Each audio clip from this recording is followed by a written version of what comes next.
This conference will now be recorded.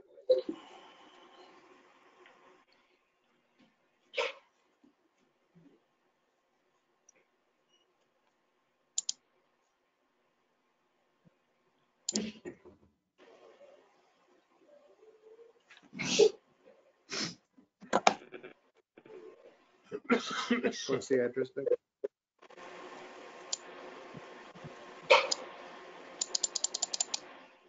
Is Jim Lee on? I don't see him.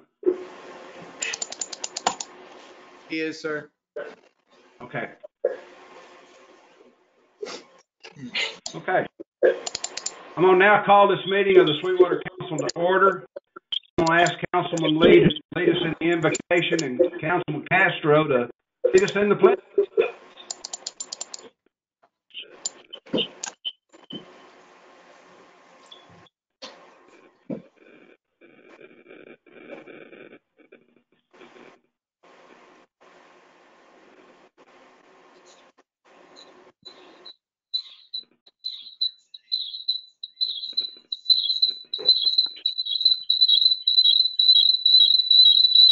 Doesn't take very long.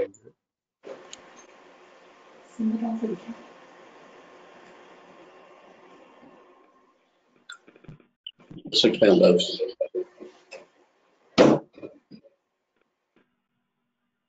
Jim Lee, are you on, sir? I'm here. Yeah. Did you ask me to do? Yes, sir. The invocation's Sure. Father, we pause to praise you this morning and thank you for technology that we can use to meet together.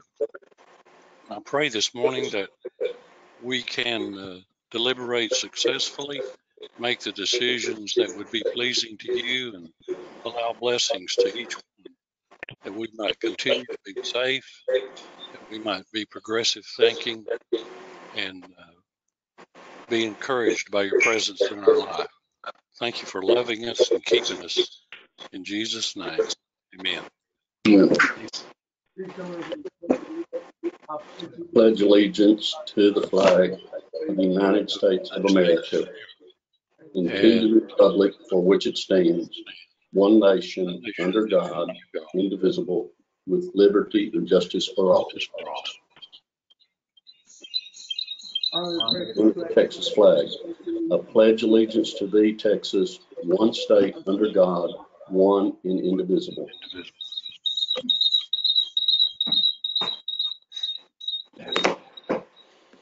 all right. We'll now move to item 4, which is discuss, consider, and act upon approval of minutes for meeting held on March the 10th and March 24th, 2020. Move approval of the minutes.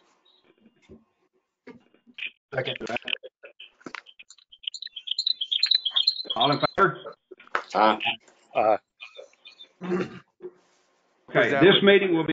I'm sorry, Mayor, if I can interrupt. ahead. We're having a little bit of a hard time understanding who's making the motions. I believe it was Dr. Peak that made the first motion, and who made the second? Grant Jerry. Thank you, Grant. And if we could Yeah, I guess- maybe, Mayor, as a suggestion, as you're making a motion, say, this is Dr. Peak making the motion, Jerry making the second, something like that to help us out with the minutes, that we really appreciate that. Thanks, sir. Thank you.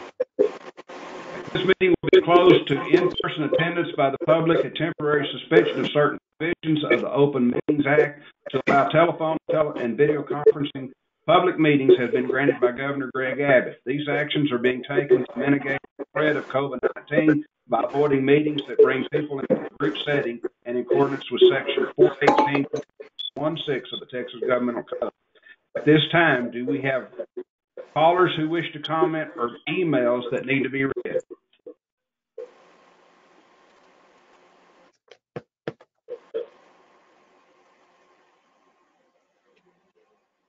We're going to see there may be a caller. We're going to see. Can you hear me? Yes, sir. This is John Weems. I'm here on behalf of the property on 401 West Texas. Mr. Williams, on that property, there's a specific agenda item. Once we get to that item, we'll take you off mute, and then you'll be allowed. All right. I'm having a hard time hearing you. I just wanted you to know that I am here. Yes, sir. Thank you very much.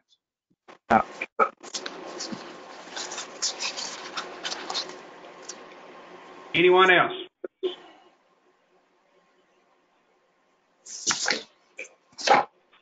Okay, we'll now move to item 6A, which is discuss, consider, and act upon approval of the quarterly investment report for the quarter ending March 31st.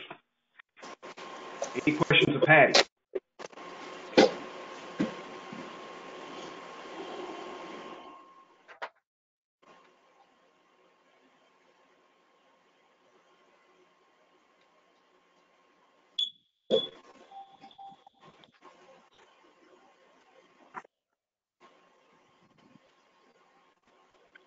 Make a motion, we approve the quarterly investment report.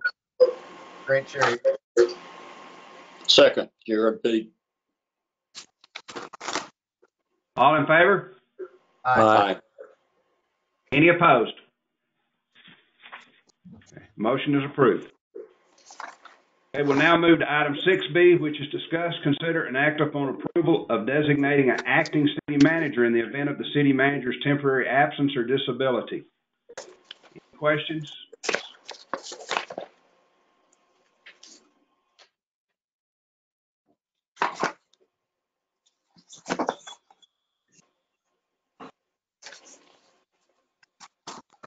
I'll make a motion that we approve the designated city manager in temporary absence. Jim Lee, I'll second that. Okay, all in favor? Aye. Any opposed? Motion carried. We'll now move to item 6C, which is to review, discuss, consider, and act upon approval of solid waste management service, request for proposals for solid waste management service. Hear from Dana.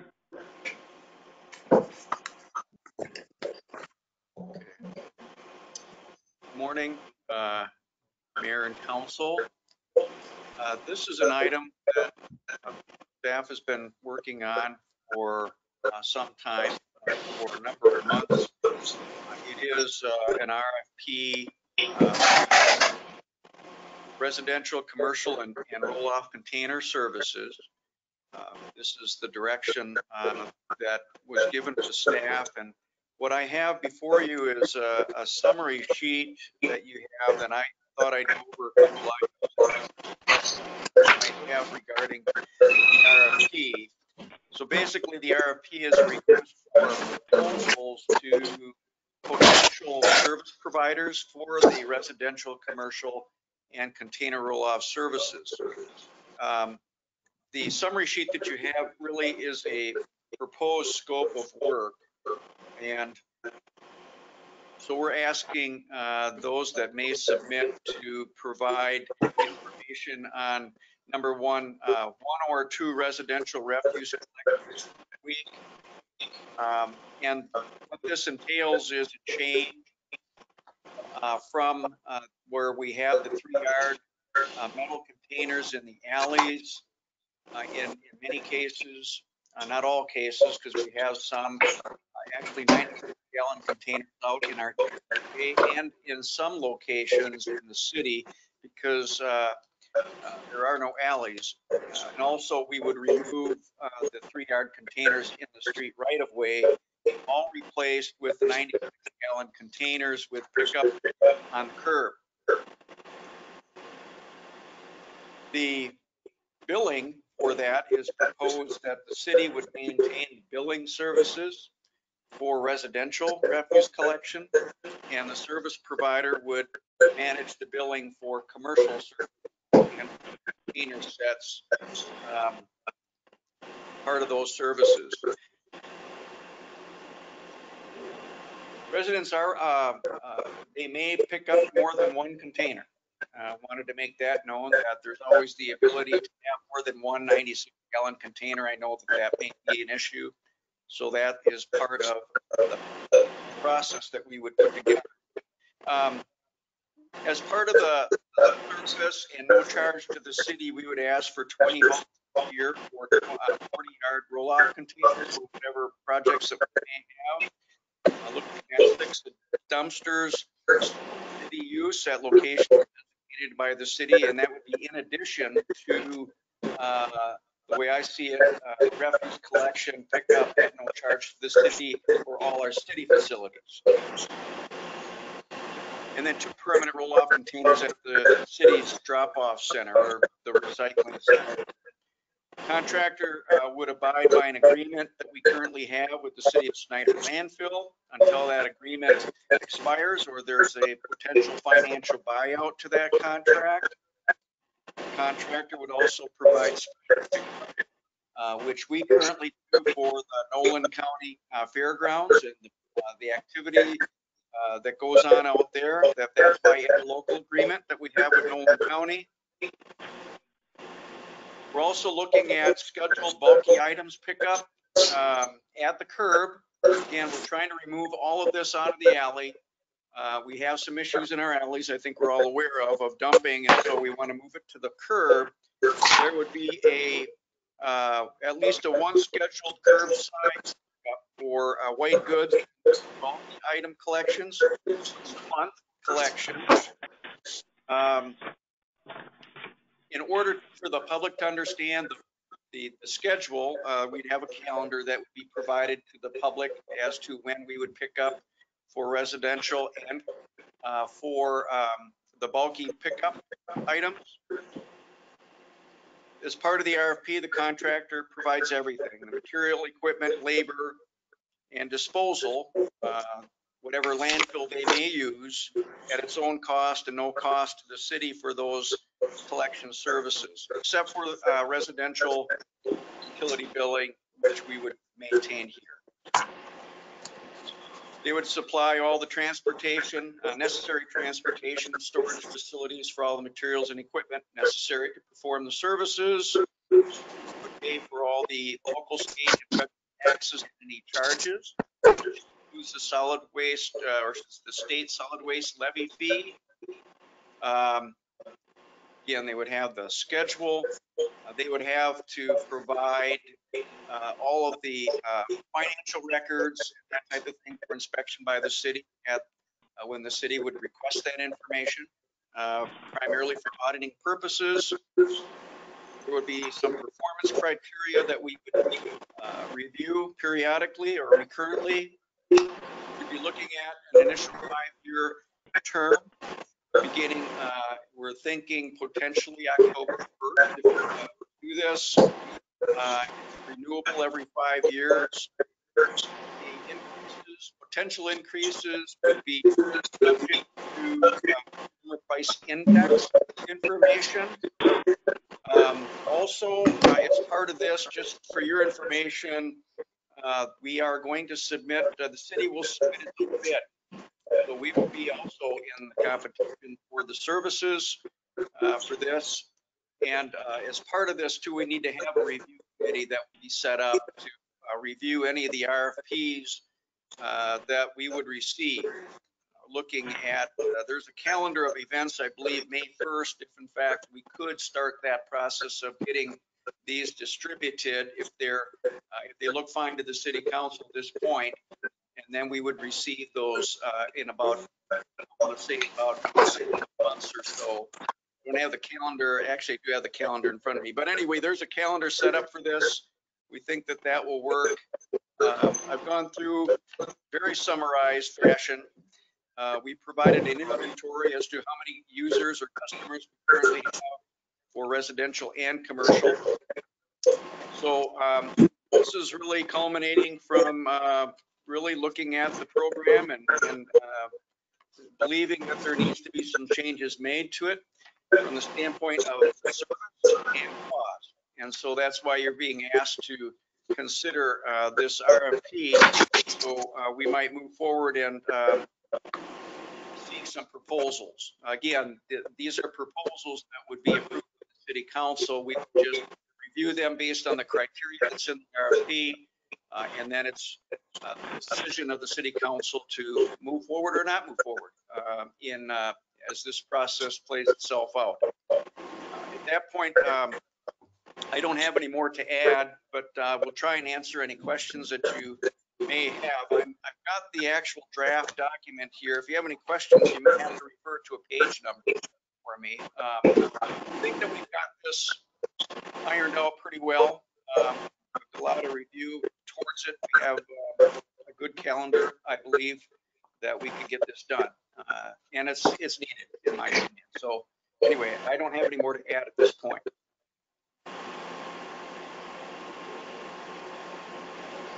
Any Jared, questions from the council? Jared Peak. Dana, in our conversations with Republic, they had what they referred to as their white glove service, where the Republic employees would pick up the roll-off of the carts from households where we had, say, someone that was invalid or too elderly to handle the cart. Is that included in this RFP, a similar service? I don't believe that. Actually, that's probably something we need to add in there, Dr. Peak. I know that was something that we had discussed previously, so we need to add that in there. I don't recall that we do have that in there, and I appreciate you bringing that up. That's an important service, I think, for those that need help, and that was proposed earlier on. So yes, we'll add that in there. Okay. Dana, this is Grant Cherry. Yes, Grant. On the City of Sweetwater's bid, is the City of Sweetwater going to bid out changing to the 96-gallon container curbside pickup, or maintaining and improving our existing refuge program? Alleyway primarily, some in the right ways. Yes, we are. The intent is that we would follow all of the specifics in the RFP. So you're correct. It would still mean that we would remove the containers out of the alleys, and we would replace with the 96-gallon containers as well.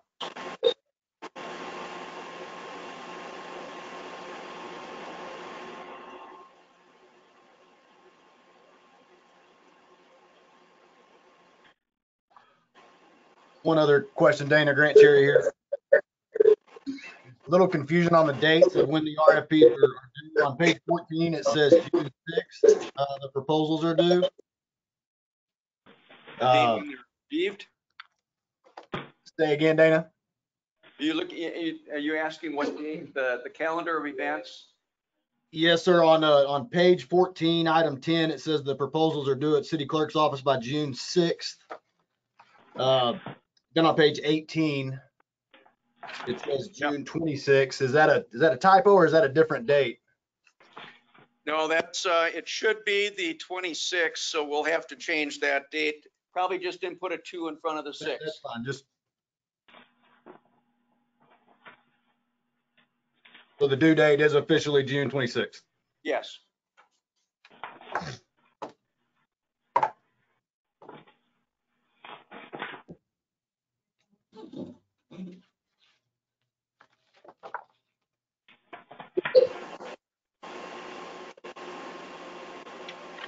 Dana, are there any plans of putting together a plan for just maintaining and improving our current refuge program? We have discussed actually with the staff in the department. I think some of the issues that we're trying to address are to remove to get rid of the issues that we have in the alleys. Certainly, that's something that we can look at. I think that there's some things that we certainly need to take a look at if we do that, and that is to at least get the containers off the streets. So we'll be adding more 96-gallon containers. We can look at that as an alternate and possibly, I'll have to talk with the city manager on how he might want to look at that item. It might be an alternate. It may not be part of the RFP, but it could be an alternate that we would look on the side. Thank you.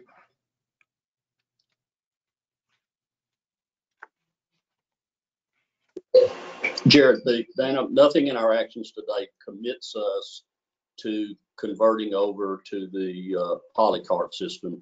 I mean, we'll still have the option, kind of as Grant was just alluding, to staying with our existing system with upgrades. We're not locked into anything by our actions today, are we? No, this is just to allow for the distribution of the RFP to potential bidders. It doesn't mean anything regarding locking us in at all. This will come back to the city council, and you'll have that decision to make once we get all the RFPs. Okay, thank you.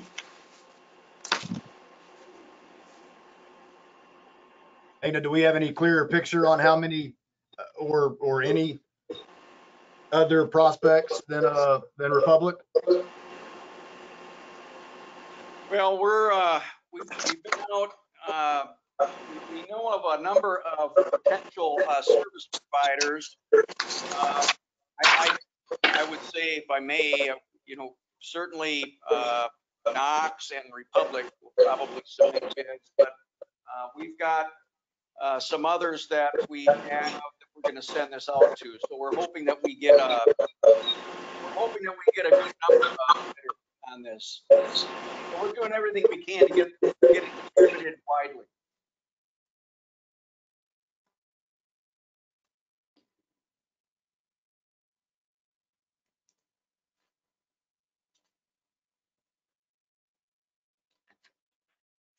Jared Peak, I move we proceed with issuing these RFPs. Grant Cherry, second. All in favor? Aye. Aye. Any opposed? Motion carried and approved. Okay, we now move to item 6D, which is discuss, consider, and act upon amendment to zoning ordinance to allow freight containers in single-family and two-family residential use districts. Dana? Thank you, Mayor.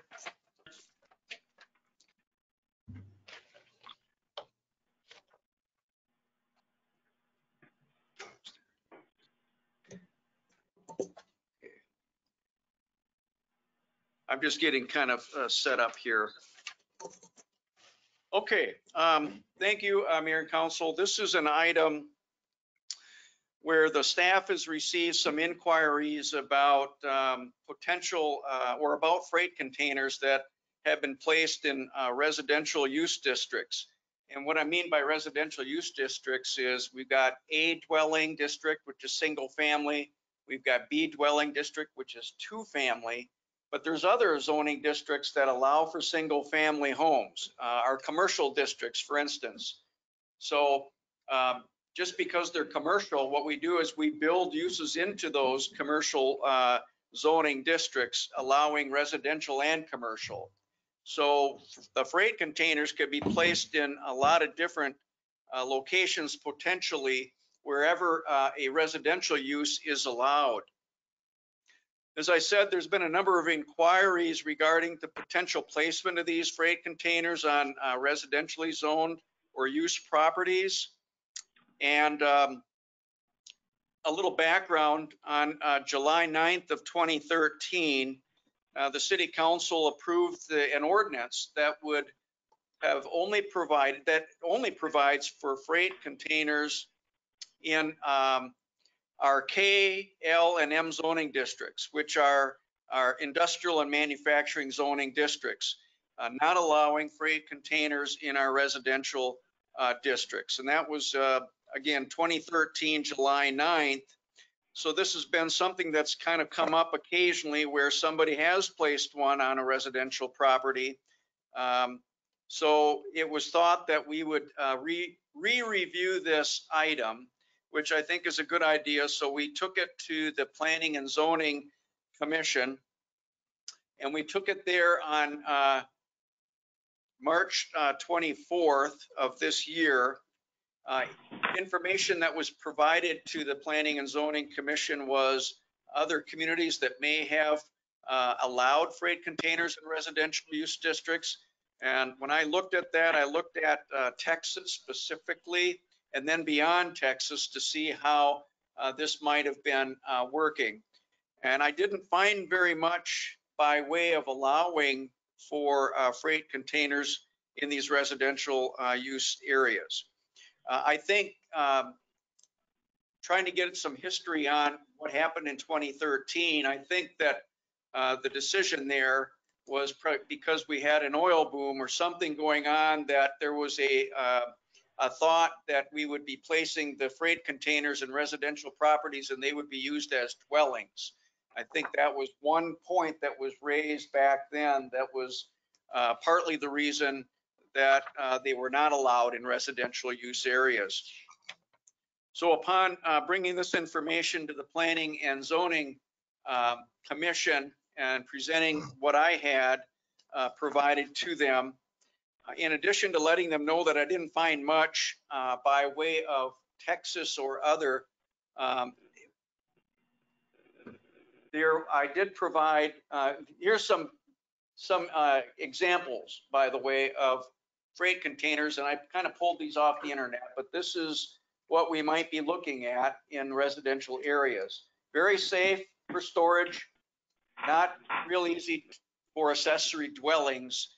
They quite, at least on what I'm finding, is they don't quite fit in residential areas. They don't really blend in well. They don't fit well with the existing architecture, whatever, of the home. A couple other, these are variable sizes. Mainly, we've got a 12, some 20s, and some 16s for length. So what I did too is I provided the Planning and Zoning Commission, if they so decided to move forward with this, I gave them a draft of an ordinance that could have been recommended for approval that would allow them in our A dwelling and B dwelling districts, or any districts that allow for residential uses. Mainly, we were looking at one container that would be allowed per dwelling unit. So if it was a single family, one container. If it was a two family, you could put two containers in there. The site dimensions wouldn't exceed 20 feet in length or 8 foot in width, and couldn't be 8.5 feet high.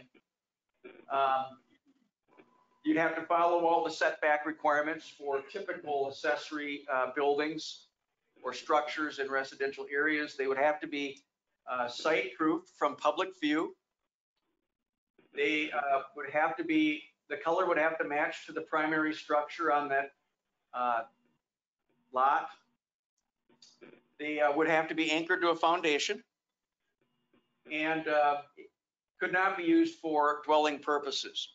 So in addition to providing the information that I had found or had not found, I did present this to the Planning and Zoning Commission if they so decided to want, if they wanted to go this route. They had reviewed everything.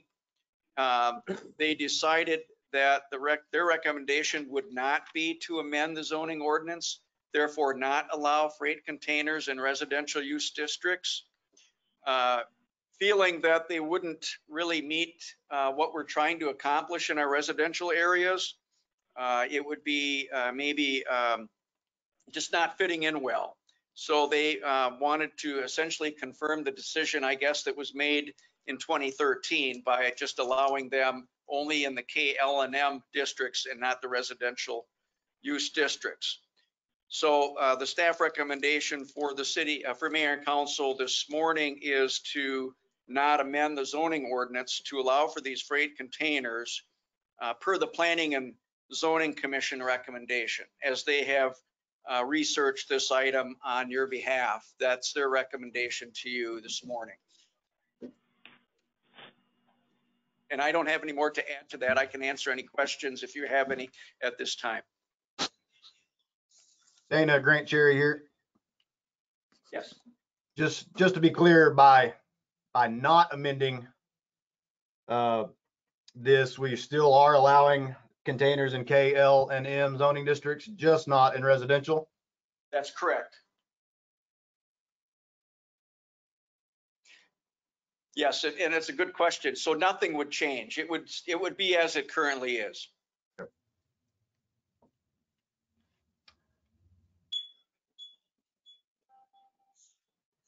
Dr. Peak, you're Jared not on. speaking.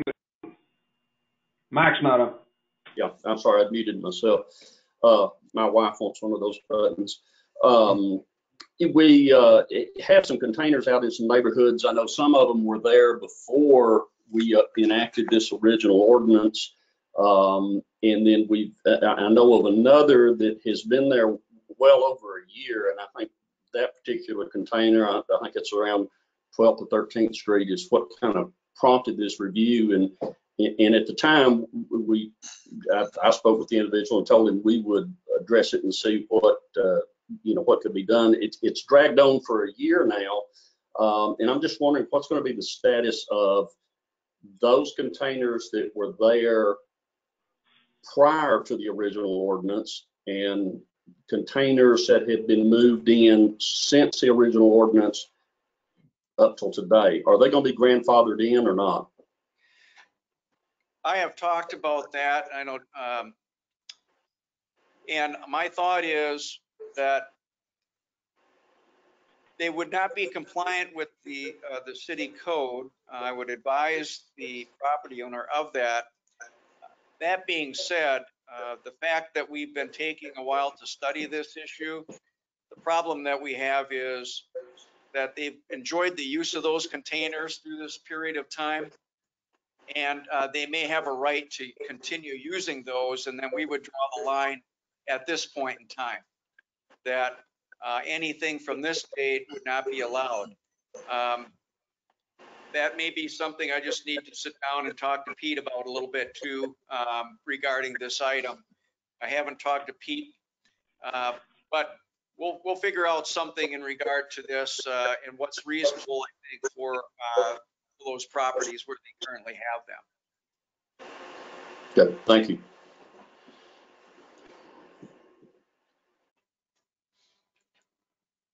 Any other questions?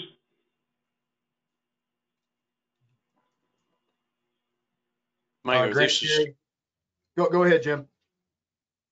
I was just going to make the motion that we not amend the zoning ordinance to allow freight containers in residential use districts. Grant Cherry, second.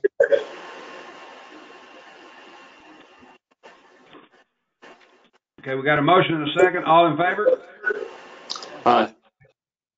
Any opposed? Okay, motion carries.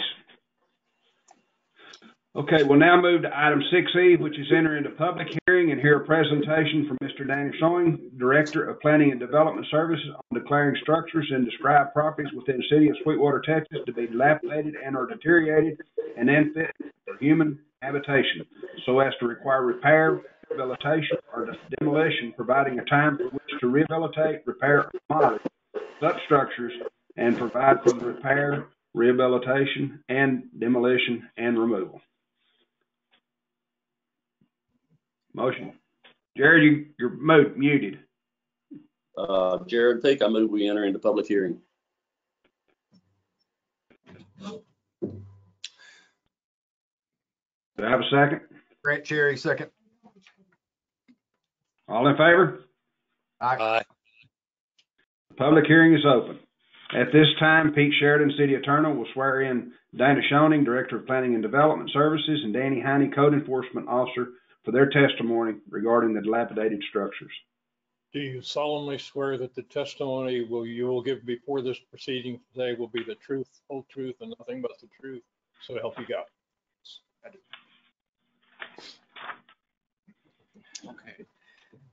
Okay, thank you, Mayor and Council. So this is there's two items actually. One, this is the public hearing portion of this, and then it'll follow up with another item as part of a resolution. So the screen that, the information that you have is today being April 14th, you will consider a number of structures as unsafe structures, dangerous and unfit for human habitation. We've got 5 of those structures up this morning. If the City Council moves to declare these structures unsafe or unfit for human habitation, the property owner would have until May 19th to either demolish, improve, or submit a plan for improvements on those structures.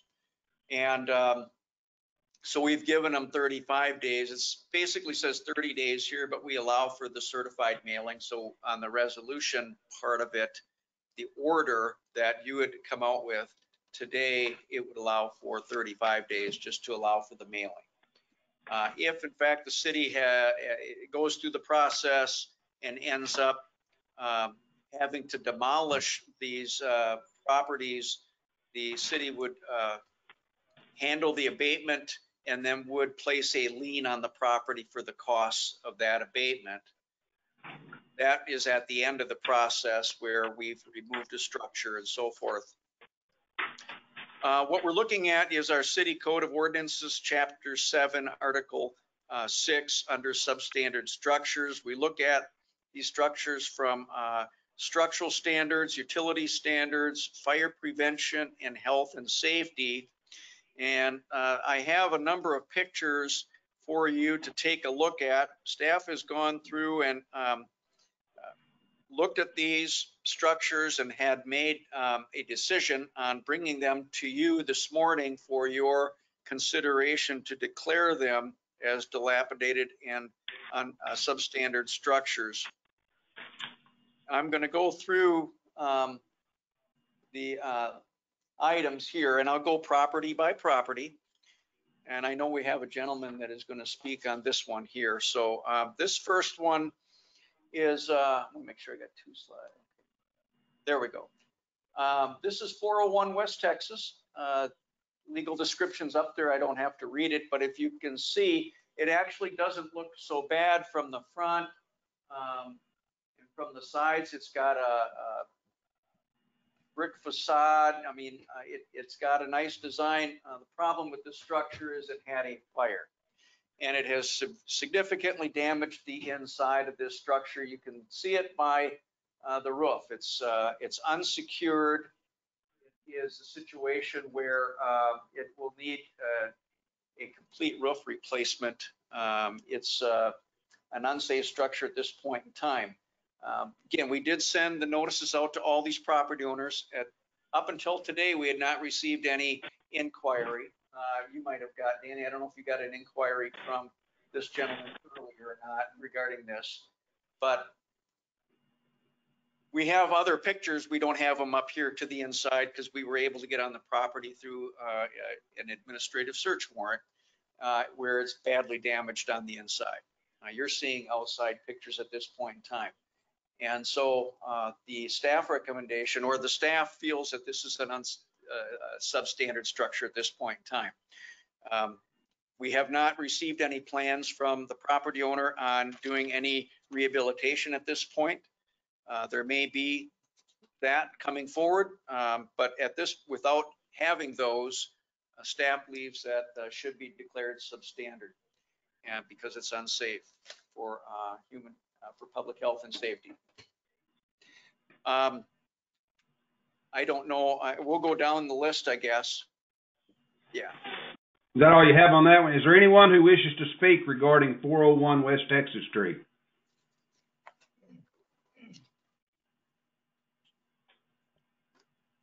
Can you hear me? Yes, sir. I'm John Weems, and I just bought the 401 property about 3 years ago. We've been neighbors with the Hawkises for since the 50s.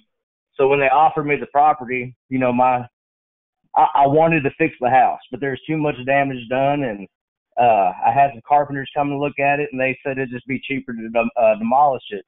Well, I've had some major setbacks, major losses financially, and deaths in the family, and I'm working to get that demolished.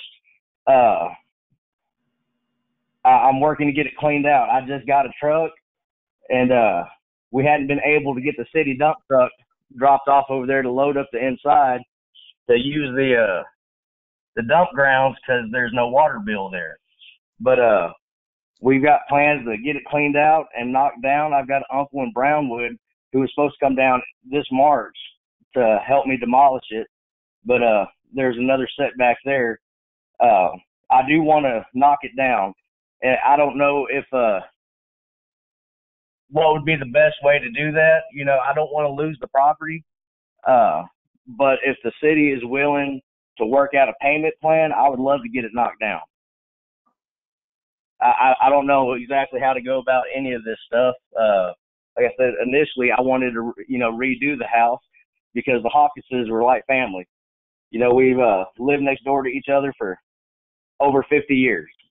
But the house has stayed shut up after the fire for about a year, and there's just too much damage done on the inside to redo the house. Like you said, the brick is still good and all that, and I already have someone who wants the brick. And I already have, like I said, plans to use the dump ground. We had some major setbacks. We had, like I said, deaths in the family. We've taken a financial toll this year, the last 3 years. We lost a vehicle. We were in an accident. I don't want to go through the excuses or anything, but knocking down that house is one of our priorities. That's what we're trying to do. So any kind of help would be appreciated. And like I said, I don't really know how to go around it. If that's something that y'all can do, work out a payment plan. But it is an eyesore, especially to us, because the Hawkinses were so close. I hate seeing it like that. You know, there's nothing I wanted more than for the Hawkinses to drive by and see a family living in their home, you know, but that's just not possible. There's too much damage done. Like I said, I don't really know the way to go around it, but I would appreciate some help, and I don't want to lose the property, and I can't afford a $200 a day fine.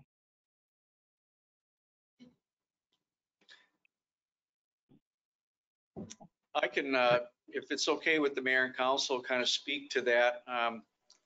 The normal process is that we would allow the property owner a certain amount of time to demolish the structure.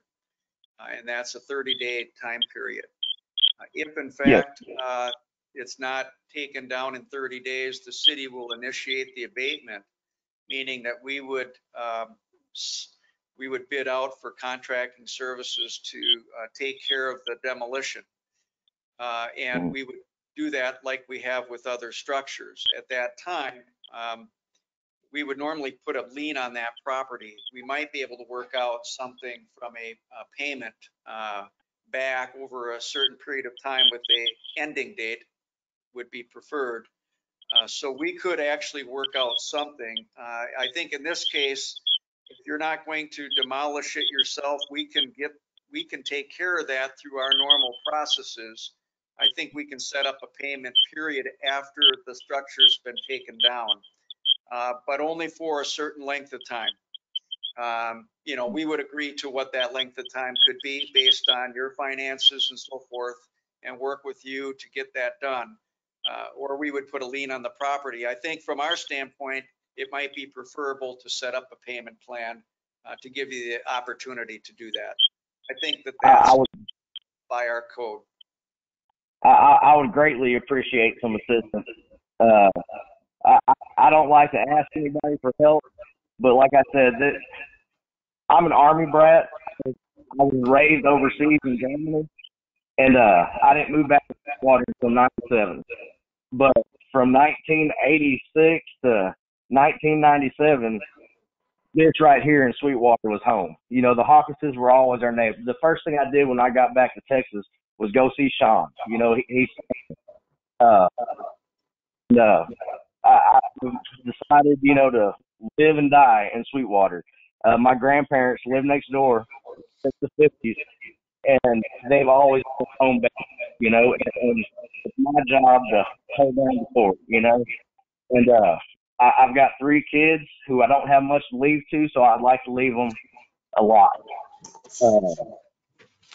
So clearing that off and giving them a place to start a home here in Sweetwater is what my plans are. Like I said, we bought that house 3 years ago, and the month after we signed the papers, we were hitting an 18-wheeler and drug over 2 blocks and lost our vehicle. For that next year, we were without a vehicle. We were walking to work, all that stuff.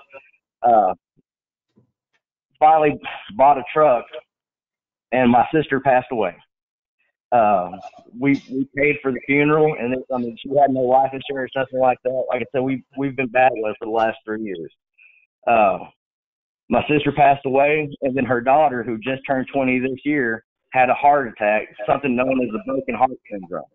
I'm the only driver in my family. My dad was diagnosed with prostate cancer, so I've been taking him to his appointments and everything. My mom just got out of the hospital because her intestines blew up and she went septic.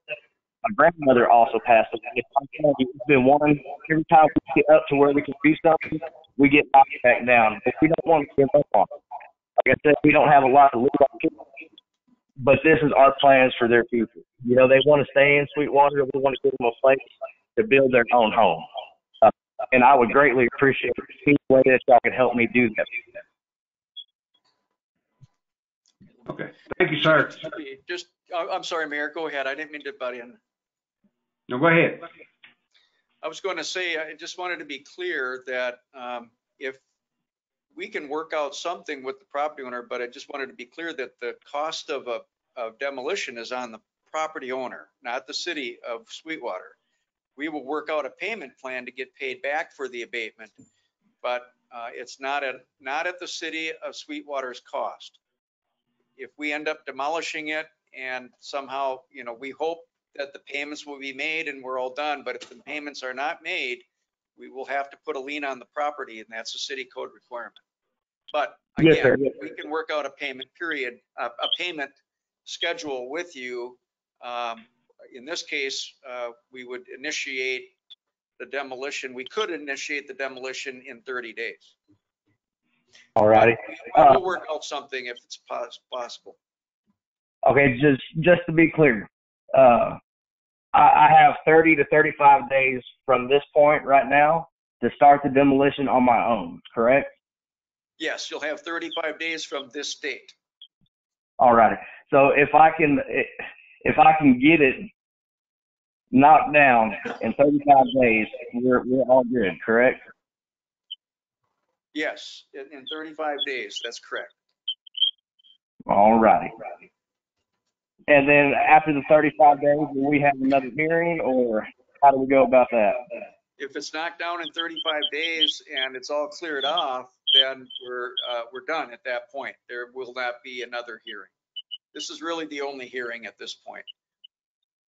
All right. Well, I thank you very much. You're welcome. Okay. Anyone else wishing to speak on 401 West Texas? Okay. Dana? Thank you. Okay, the next property is 1007 Fowler Street. I think the picture says it all. In this case, we've got issues with the structure. It's certainly unsecured. I think in this case, the utilities have been pulled out. Any copper or anything in this structure is gone. Certainly is a clear example of a structure that is substandard. I think every aspect of our code is in non-compliance in this particular building. So the staff believes that this is definite declaration for a substandard structure at 1007 Fowler Street. And it is in a nicer, you know, when we look at these two, we look at the structure itself, but there's some nicer, I mean, it's a middle income neighborhood. There's some nicer homes in this neighborhood. This would certainly be an improvement to get to remove a blighting influence in this particular area. Okay. Is there anyone who wishes to speak regarding 1007 Fowler Street? Mr. Heine would like to say something. The person we sent that letter to called me this morning. They no longer own the house. They switched property owners 3 or 4 times. The gentleman that owns that property supposedly lives out of state, is in bad health. I couldn't locate him, neither could his relatives. The owner, I think, is in Aaron McGowan's name, but he no longer owns the property. He sold it to his daughter, and then his daughter in turn sold it to this older gentleman. I think the taxes are behind 3 or 4 or 5 years, so I expect this will go through the process and get tore down and go back to the city. Actually, she did call this morning, but they have no interest in the property at all. Thank you.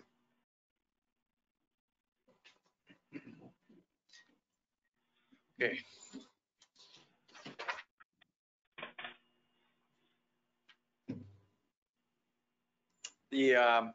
If you're ready, I can go on to the next property. Yes, sir, please. Okay. Sure. Thank you, Mayor. The next property is 103 Hickory Street. This is another property. I think the pictures will say it. There's certainly some unsecured aspect to this property. The roof is in dire, it's bad. There's holes in the roof. We were able to get on the property too through an administrative search warrant. The inside, you don't have the inside pictures, but it's pretty bad on the inside from every aspect, I believe, of our city code, chapter 7.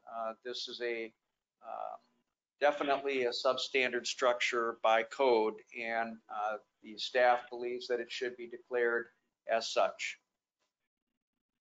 Okay. Is there anyone who wishes to speak regarding 103 Hickory Street? Okay. Next one, sir. Thank you. This is a property next door. This is 105 Hickory Street. The same type of thing, just if you take a look at the roof structure, it's almost identical as to 103 Hickory Street. Actually, these two properties are owned by the same person. And they are fairly close to Broadway Street as well. So I would consider that these are in the Broad Street or the West Broad Street corridor area visible from Broad Street. And so this is the same type of situation where every aspect of our city code, chapter 7, it's non-compliant as it would relate to structure, utilities, potential fire hazard. I think the utilities, some utilities have been stripped out of this structure as well as the one before that. It's very difficult to bring this structure or the other one before that up to any kind of code level. So the staff believes that this is also should be declared substandard. Okay. Is there anyone who wishes to speak regarding 105 Hickory Street? Next one, sir. This is the last structure, I believe, for your consideration. This is a commercial structure at 605 West Broadway. It's actually two structures on one lot, fairly narrow lot. It's a block building. I believe this has no roof on this first structure here. It is a magnet for graffiti, as you can tell. It's completely unsecured, really no evidence of utilities in this building at all. It's an old commercial structure. It's right on West Broadway, actually in very close proximity to the two structures that I previously had provided to you at 103 and 105 Hickory. They're all kind of in the same block. This is actually, doesn't show on the picture here, but I think the property owner's actually gone out there and tried to do a little demo unsuccessfully at this point in time.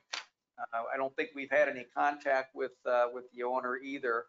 We were going to bring this one earlier to you a month earlier, but we held back a bit because we wanted to make sure we got the right notification out to the right person. But based on what we're seeing here again and looking at our chapter 7 city codes, this is a candidate as well for substandard structure, and the staff recommendation would be to declare it substandard as well. Okay, is there anyone who wishes to speak regarding 605 West Broadway Street? Thank you, sir. Do I have a motion to close public hearing? I make a motion, Rick Castro, I make a motion to close the hearing. Jared Peak, second. All in favor?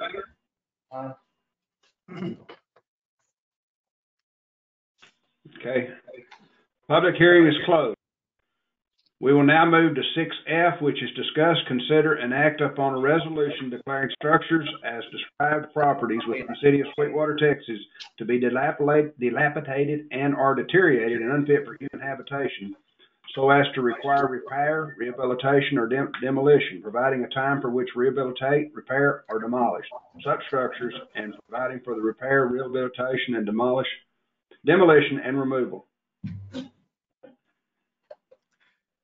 Thank Okay, you. ask for a motion from the council on each property separate, please. Jared Peak, make a motion by resolution for declaration of dilapidation and or deterioration and unfit for human habitation in order repair, rehabilitation, or demolition of 401 West Texas Street within 35 days from date of order. Jim Lee, second. All in favor? Aye. Any opposed? Okay, second one.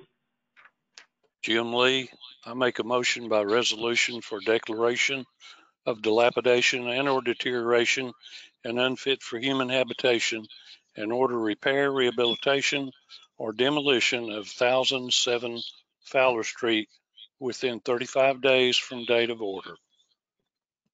Grant Cherry, second. All in favor? Aye. Aye. Any opposed? Motion carried. The next one. Grant Cherry. I'll make a motion by resolution for declaration of dilapidation and or deterioration and unfit for human habitation and order repair, rehabilitation, or demolition of 103 Hickory Street in 35 days of order. Jim Lee, second. All in favor? Aye. Aye. Any opposed? Motion carries. Next.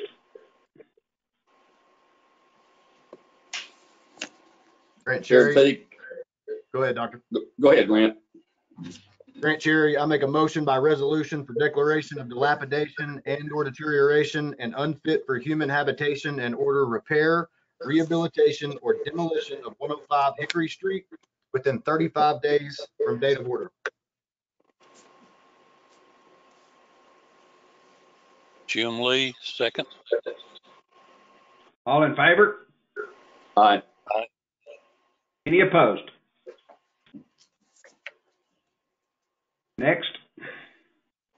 Jared Peak, I make a motion by resolution for declaration of dilapidation and or deterioration and unfit for human habitation in order repair, rehabilitation, or demolition of 605 West Broadway Street within 35 days from date of order. Jim Lee, second. All in favor? Aye. Aye. Any opposed? Okay, I'll now read the resolution into the record. A resolution of the City Council of the City of Sweetwater, Texas, declaring structures on described properties within the City of Sweetwater to be dilapidated and are deteriorated and unfit for human habitation, so as to require repair, rehabilitation, or demolition, providing a time for which to rehabilitate, repair, or demolish such structures, and providing for the repair, rehabilitation, or demolition and removal thereof. Okay, we'll now move to item 6G, which is discuss, consider, and act upon approval of an ordinance extending a public health emergency declaration regarding precautionary measures in reference to the COVID-19 virus. And I will say up front that we need to take the word golf course out of it because I think we got a ruling from the Attorney General's office stating that we can't do that. Yes, sir, that's correct. Council have any questions?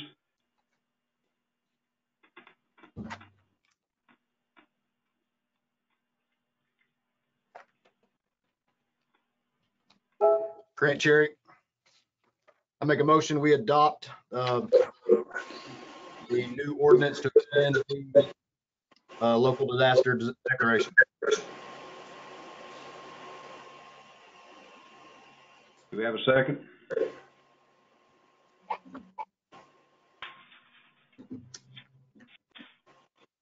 Ricky Castro, second the motion.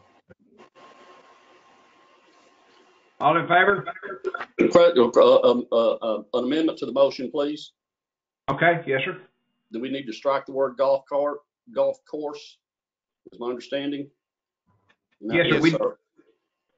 And so my amendment to the motion is to strike golf course as an excluded activity. Jim Lee, second. Okay. All in favor? Aye. Aye. Any opposed? Motion carries and approved.